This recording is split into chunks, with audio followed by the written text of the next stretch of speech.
По едно време аз излезнах в коридора и почнах да плача. Защо арестувахте майка ми? Малко след 12 часа, като почна една покотевица, и нас тогава отвън ни заключиха. Покотевицата свърши, да речеме, за 5-6 минути. След това имаше търкалене нещо по стълбите. Много беше страшно. Сложиха прожектори и осветиха къщата. Беха вързали дядо ми за ръцете отзад и ние го чухме как вика Кирил с това ударение. Кирил, Кирил, предай се заради децата, предай се.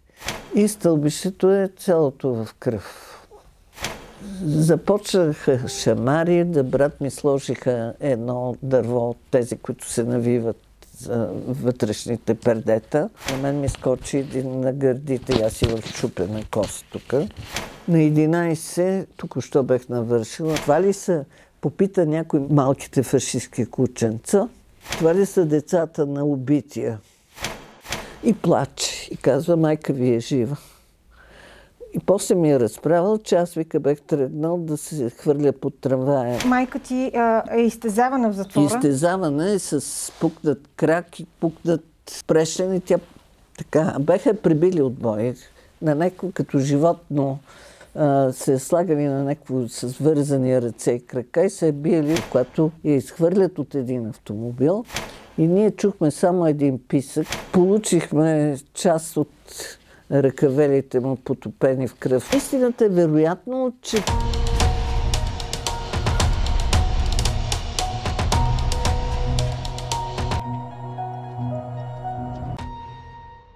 връщам те на едни много тежки събития от вашия семейен живот и от историята на България, изобщо от историята на ВМРО и лични твои тежки преживявания и спомени. Датата 8 юни 1946 година, когато умира баща ти. Нека да вмъкнем, че след 9 септември 1944 година комунистическият режим в България, диктатурата, започва да налага едни жестоки репресии срещу македонските българи.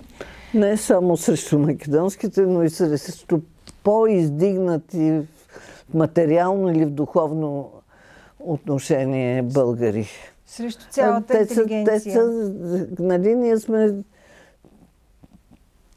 шопи, тракийци, мизийци.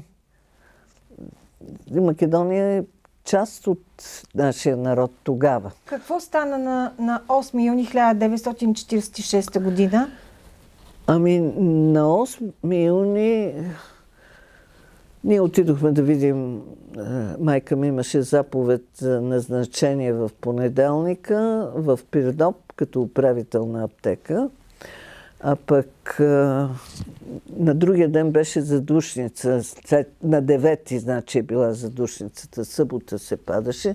Ние отидохме да ни прегледат дробовете преди това заминаване на лекари. Оттам да се сбогуваме с сестрата на дядо ми и чухме някаква покотевица на около 50 метра от нас, 60 може би.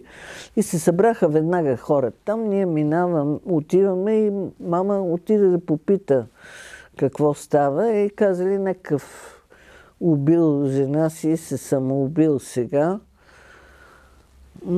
И ние не се заинтересувахме повече. Сега такива кървави семейни сцени. Сбогувахме се, отидохме си. Още беше светло към 8:30 юни месец. Голем ден. Някакви двама седяха на оградата на църквата Свети Седмочисленици с шлифери така преметнати. Те седяха там и когато ние излезнахме, за да ходим. И се прибрахме и аз имах на другия ден, тогава събота, разбира се учеше. Беха приготвени жито, разни неща, за да се отиде на гробищата. И аз седнах да си пиша домашното по-руски. Баща ми беше на втория етаж. Между другото се криеше на най-различни места. Даже в един период, тежък пак за него, беше отишъл при свой баща ми, мой кум. Това е дядото на съпругата на Сергей Станишев. В тази къща се беше крил. И в много други, в една църква. И патриарха пък му беше предлагал да отиде в един от манастирите, да пасе овце, за да абсолютно да се скъса с семейство, с нищо, да не стане пакост. И пакост стана с друг негов приятел, жена му отиде да го посети. За щастие, той беше само интелектуалец и лежа 5-6 години в затвора и излезе. Връщам те на 8 юни. Ти си пишеше домашното. На колко години беше ти? На 11, току-що бех навършила, на 11 априла, датата е 8 юни. И аз бех отсъствала няколко месеца от училище и едва през месец май почнах да ходя на училище. После още няколко дни трябваше и класно. Ние имам даже по математика след това успях едно класно и успях да завърша първи прогимназиален клас. Бех една година по-рано на училище.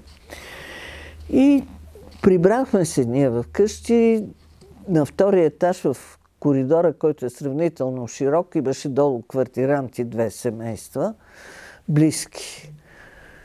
И седнах на масата и баща ми дойде и ми каза: какво мога да ти помогна? Викам: ето това е това. По-руски беше. И татко каза: добре, ама нека да се кача първо на тавана, защото дойде буховския кмет. И аз си написах, почнах да пиша и погледнах към тавана, там има едни стъклени прозорци малки. И той стоеше и ме гледаше, и аз му махнах ръка, и той ми махна и се качи по-нагоре. Добре, ама въпросният кмета на Бухово.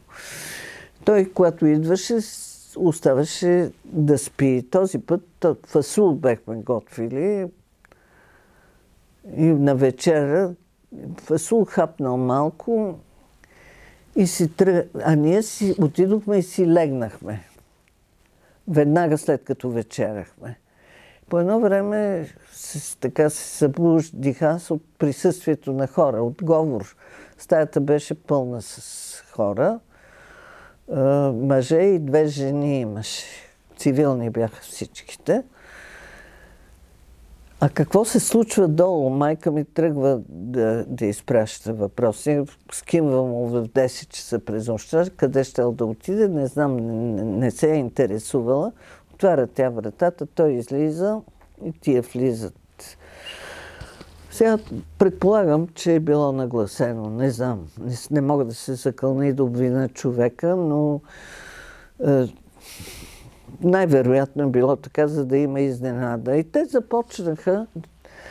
Майка ми трябваше да тръгне с тях. Започнаха обиск от мазето и взимаха там, товареха камиона с разни неща. Мама, жените, в интерес на истината, мъжете излезнаха от стаята, останаха жените, които много се забавляваха с дрежките на майка ми. Майка ми имаше само 2 вечерни рокли. Едната беше с копчето отзад. Много скромни беше, другата беше малко по-широка.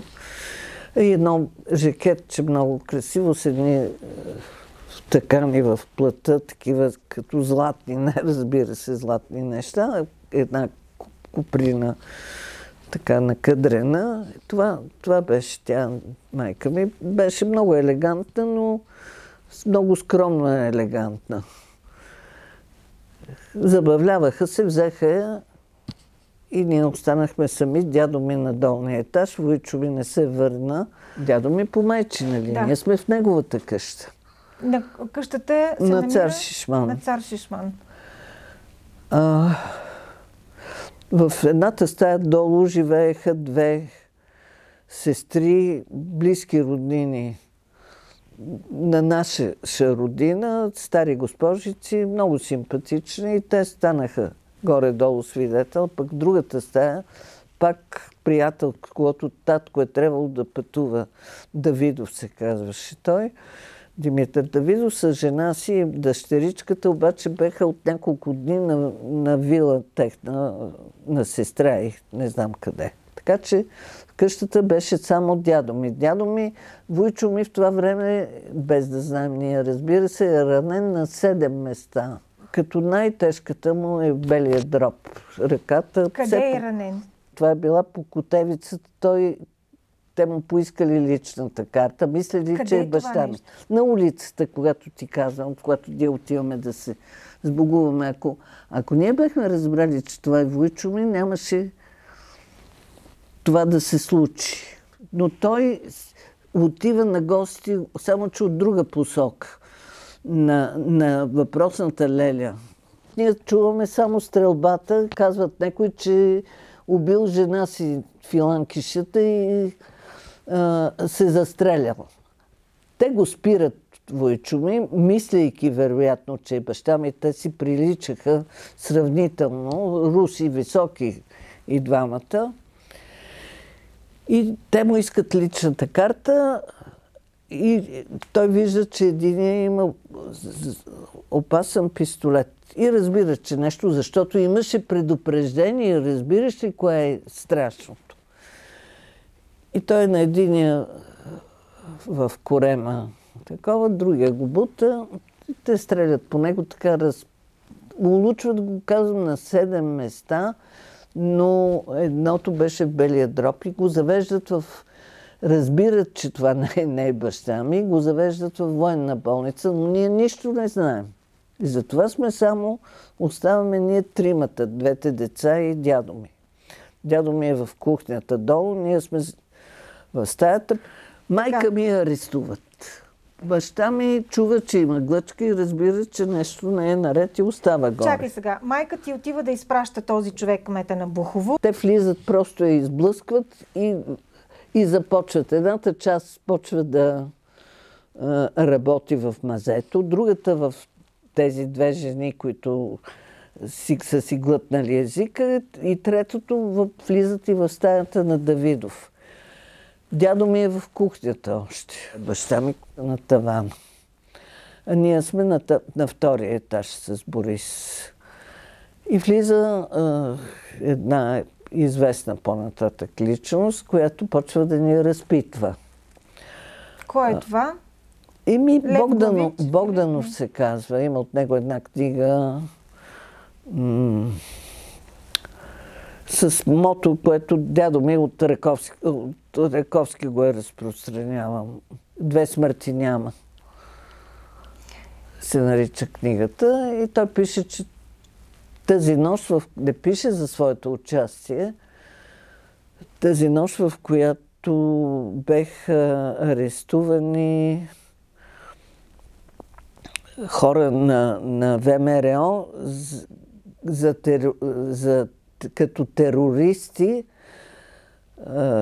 без да са извършили нито един терористичен акт. Така го пише Богданов. Аз я имам книгата. А този Богданов влиза и почва да ви разпитва вас? Да, той е инспектор в милицията по това време. И голяма клечка, общо взето. Няколко пъти ние му обясняваме, че с баща ми сме се видяли за последен път, когато той е заминавал за Германия в село Жиленци. Изпратихме го, той замина с една немска кола военна за Скопие. И ние след няколко дни заминахме за София, където баща ми беше наредил да се приберем, и оттам в Бухово, където баща ми строеше огромната си вила, беше завършена от 48 квадратни метра. И баба ми и дядо ми беха отишли, дядо ми да надзирава, и те беха в Жиленци евакуирани, но да наблюдават строежа на виличката. И ние заминахме, и това ще ти го кажа преди това да се случи. На 8 септември, като каза, ние на 7 септември от Жиленци тръгнахме и вече имаше по пътя, срещахме един камион, който отиваше с наши близки. Той възрастният пак бай Диме Ачков е този, Димитър Ачков. И той каза: булках, айде качвай децата, тук ще става страшна работа. Аз се разплаках и казах да вървим с бай Диме. Майка ми каза: не, Кирил, забрани. Връщаме се, отидохме в София и ние не можем да се придвижиме, защото в една кошница и нашия любим котарак Мацон е вътре. Няма как. Там трябва да се върви 5 километра.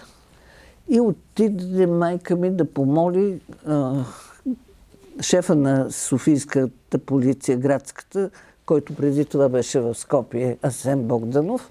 И той ми каза, беше парадна униформа, един много красив човек. Каза: Надя, говорих току-що с Кирил и му казах, че тук всичко е спокойно и да се прибира. Щом е останал и не е заминал, да се прибира вкъщи. И той каза, че тръгва към България. И ние отидохме в Бухово и на следващия ден, хоп, 9 септември, и обиск страхотен. Взеха 2 пушки на дядо ми от Фердинанд за отлична стрелба, с златни букви, с вензела на дедо Борис, разбира се, едноцевка, ловджийска пушка и така нататък. Майка ми на другия ден хукна да търси баща ми и с месеци, кажи речи, не я видяхме. Тя го беше намерила как седи в къщата с пуснати пердета, запалена лампа и чете книга. Той беше страхотен читател. И така вече започна, тя го е решила да го придружава. И започнахме ние да живеем. Баба ми получи инсулт и след 2 месеца майка ми я открихме. Заради това тя се върна вкъщи. Баба ми почина, прибрахме се и баща ми, ние децата не знаеме къде е. И една вечер пак се връщаме от ледата, някакъв мъж ме прегърна, почна да ме целува. Майка ми го пропъди много нервно. Ние после с Борис се съвещахме, че това е баща ми, което и беше истина. И сега вече, същата вечер... На 8 юни 1946 година. Мама е арестувана, дядо ми е долу, Войчо ми го няма. И те си отварят кутийки, гледат насам. Те не знаят, че има човек в къщата. Този човек, когато те търсят и питат какво, дали имаме някаква връзка. По едно време аз излезнах в коридора и почнах да плача. Защо арестувахте майка ми? И нищо. Прибрах се аз. Тоалетната е на долния етаж обаче. Отидох до тоалетната и се прибрах и малко след 12 часа, като почна на Покотевица. И нас тогава отвън ни заключиха. Те са тръгнали нагоре и към това с оръжие, разбира се. Баща ми изглежда направил опит да избяга, да се спусне с несвържен, не е намерил, защото той в мрак работи горе на тавана. Той не е спал там и просто там отиваше, имаше си един футюел, на който седеше, когато има чужд човек в къщата.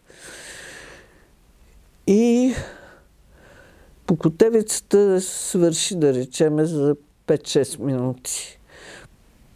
След това имаше търкалене нещо по стълбите. Много беше страшно. И може би след половин час от всички страни кооперации има там, само към Свети Седмочисленица, но там вече ниска къщата предната. сложиха прожектори и осветиха къщата. И дойдоха други хора. Беха вързали дядо ми за ръцете отзад и ние го чухме как вика Кирил с това ударение. Кирил, Кирил, предай се заради децата, предай се. Но след това го дръпнаха назад. И вече не се знаеше какво става. Беха го затворили пък него в кухнята. Долу пак го беха върнали.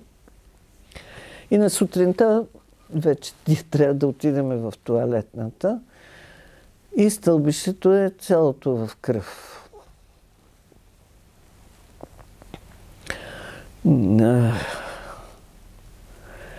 Малко след това дойдоха Лев Главинчев, мисля, че и Антонио, за него не съм сигурна, но една такава, Лев Главинчев беше парадна униформа с ордени на кичен. На каква длъжност е бил? Лев Главинчев, не знам каква му е длъжността, но той е колел и бесил. Той сам се беше похвалил, че 30 и няколко души лично ги е удушил. Това е вече 46-та година.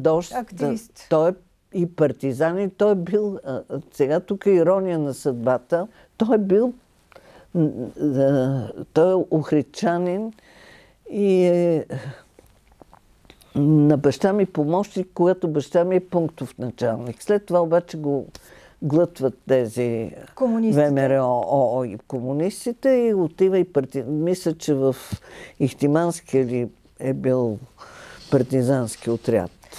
Така, и той идва... Идва с една компания, а пък ние всъщност още не знаем, че баща ми го няма.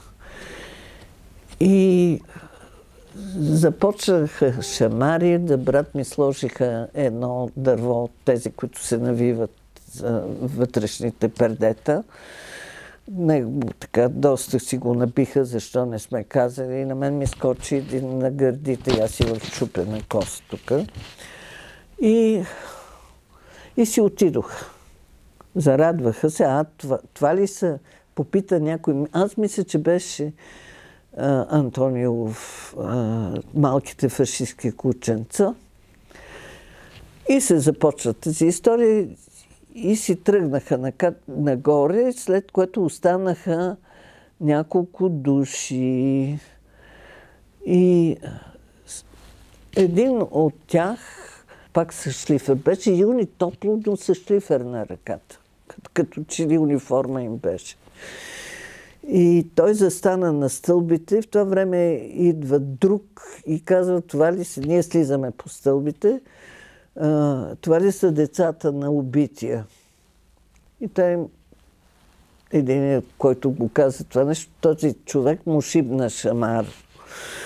И след което вече пуснаха и дядо ми, развързали му беха ръцете и сложиха една лека картечница на стълбата, която вечер и винаги това няколко 10 или 12 дни продължи. Който влезе да пита, защото идваха хора, го арестуваха. Слава Богу, никой от тези, поне ние, които знаеме, които ги хванаха и ги арестуваха, за една нощ са ги държали или по няколко часа и са ги пускали. И какво стана? И стана това, че майка ми на 14-тия ден майче баба ми научи, че ще погребат баща ми. И че ще го изхвърлят, както там има едно място, където всички бездомници и така нататък самоубийци ги. Тя беше платила и успехли бяха там. И чичо ми те дойдоха даже и вкъщи, казаха дрехи. Аз смокинга му дадох, пък жилетката съм забравила да я дам и сега дъщеря ми от време на време си я слага от смокинга. Майка ти е арестувана същата вечер? Същата вечер и ние не знаеме. Когато ни пуснаха на 12-ти ден, мисля, че беше, отидохме при един евреин. Имах книга за него. 12 дни не излизате? Ние не можем да излеземе. Не излизаме. Като ни пуснаха, дядо ми излезе веднага. И много целуна ни излезе и се върна след, може би, 10 минути и плаче. И казва, майка ви е жива. И после ми е разправил, че аз вика бех тръгнал да се хвърля под трамвая. Баща ти е убит, майка ти я няма, Асен в неизвестност, войчо ми и 2 деца на главата ми. Какво ще правя? Реших да се самоубия и вика, към мен се доближи човек, потупа ме. Човек, подобен човек, беше дошъл един ден преди да стане цялата, да каже на майка ми, ако знаете къде е господин Дрангов, Миша дупка да се скрие. Баща ми обаче не искаше и изпрати брат ми, мама го изпрати, да каже на баба ми да дойде, за тя да го разкандардиса. Кажи ми, майка ти е изтезавана в затвора? Изтезавана е с пукнат крак и пукнат не щупен, пукнат прешен и тя така. Беха прибили от бой. На някакво като животно се слагали на някакво с вързани ръце и крака и се е били главно по стъпалата и по крака и след това са пускали в някаква вана с студена вода, за да не й се, според някои хора, не знам, да не й се съсири кръвта и още други разни унижения. Тя на мен ми го е разправила страхотия. Тя пълзешкома, тя не знае, че баща ми го няма. И когато я изхвърлят от един автомобил, тича наша роднина и мама казва, Кирил, какво те са излъгали, че той е избягал. Къде, имате ли представа? Къде е онази? Точно така и казва, Кирил, Бог да го прости. И ние чухме само един писък и я видяхме как. Тя ходеше тогава и летно време с чорапи ходеше, този път беше боса, никакви чорапи нямаше, пълзеше. И тогава дядо ми, и това ще ти го кажа, защото той е много силен момент, ние не знаехме, че пуши.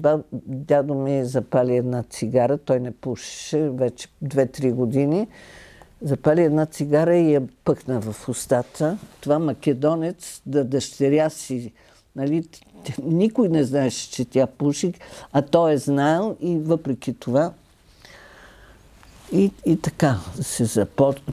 Каква е точно, какво е станало всъщност? Вие не сте разбрали, били сте в къщата, чули сте всички тези изстрели.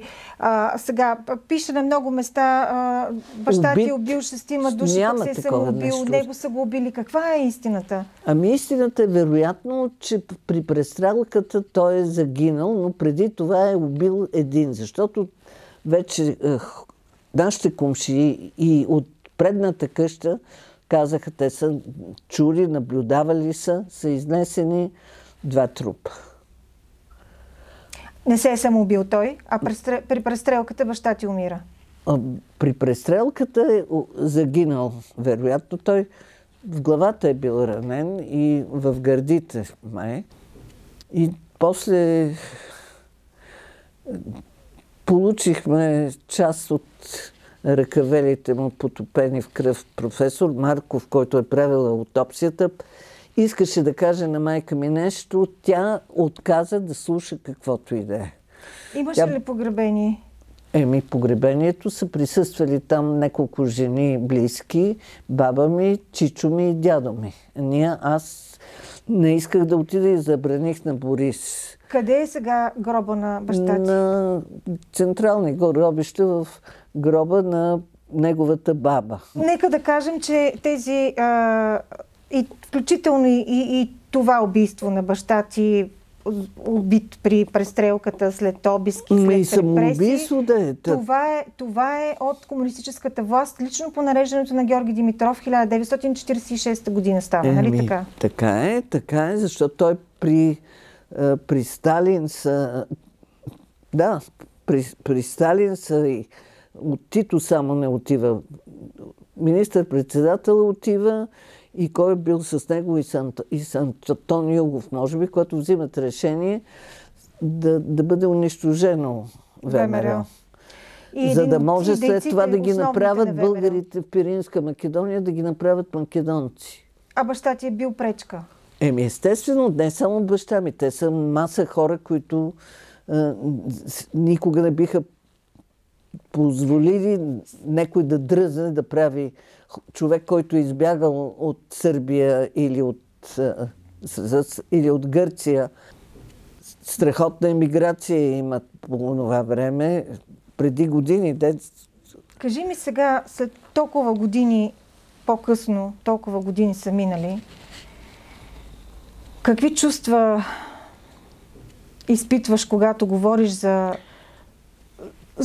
смъртта на баща си? Виждаш какви. За мен е много болезнено, да. И до ден днешен. И до ден днешен, да. Ние имахме много силна връзка, особено когато той беше нелегален и дойде в къщата. Ние имахме часове, в които разговаряхме.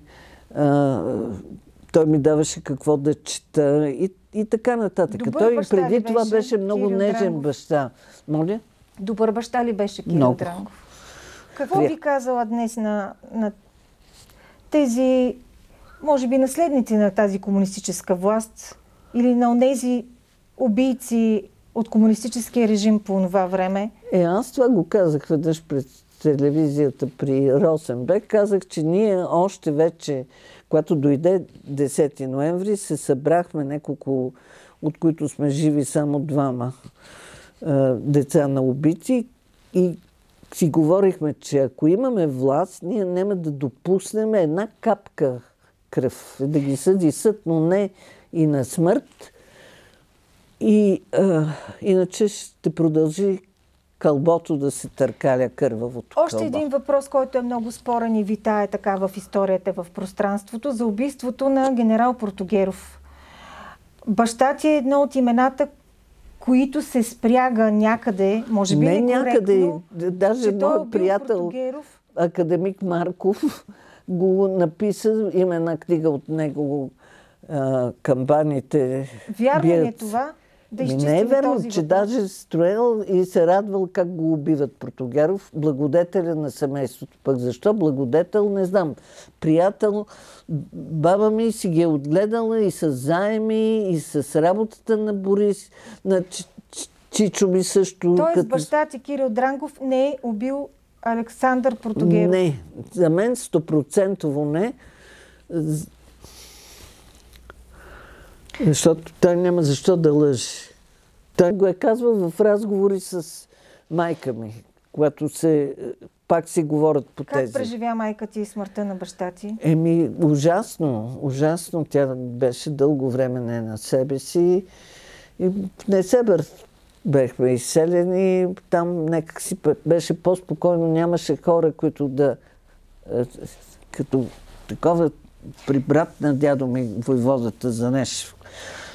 Кажи ми в заключение, понеже приключваме този разговор, как помниш баща ти? В няколко думи, какъв човек беше баща ти? Той беше изключително интелигентен, много начетен, четеше много, имаше хубава библиотека на български, немски и руски, както казах. Четеше ни на глас Киплинг, приказки за джунглата, на Вилхелм Хаус, на братя Грим. Винаги, когато беше свободен, ние в неделните дни отивахме и той едната ръка моя милост, другата брат ми, той чете и пуска ръцете ни и прехвърля страниците и така. Обичал ви е много. В заключение много. Ще завършим с тук един отказ от вестник Анти, отнесени от червената метла. Чрез публикуваните писма, спомени и устни разкази, редакцията предоставя на историците суров материал за научна преценка на комунистическите престъпления в България. Христо Огнянов казва за унищожаването на ръководните дейци на ВМРО. Питат го за... предполагам, че сте познавали и Кирил Дрангов и той казва така: Кирил беше абсолютният любимец на цялата студентска младеж, а и на гимназистите. Той имаше аурата на своя баща, полковник Борис Дрангов, но и сам имаше силно излъчване. Стойка на военен, стъпва като пантера, борческа натура от главата до петите, а от другата страна с усмивката си, с погледа и държанието си привличаше всички. Това е един отказ. Очевидно имаме много да си говорим с теб още по темите, Райна. Това са много важни моменти от българската история. Сега това е моята гледна точка. Нали, аз съм пристрастна, все пак трябва да го призная, но мисля, че не съм казала нито една лъжа, за разлика от други, които лъжат безогледно. Много ти благодаря, Райна, за това участие. Ще продължим със сигурност благодаря, защото това може би е малко така освобождаване от мисли черни. Благодаря ти от сърце.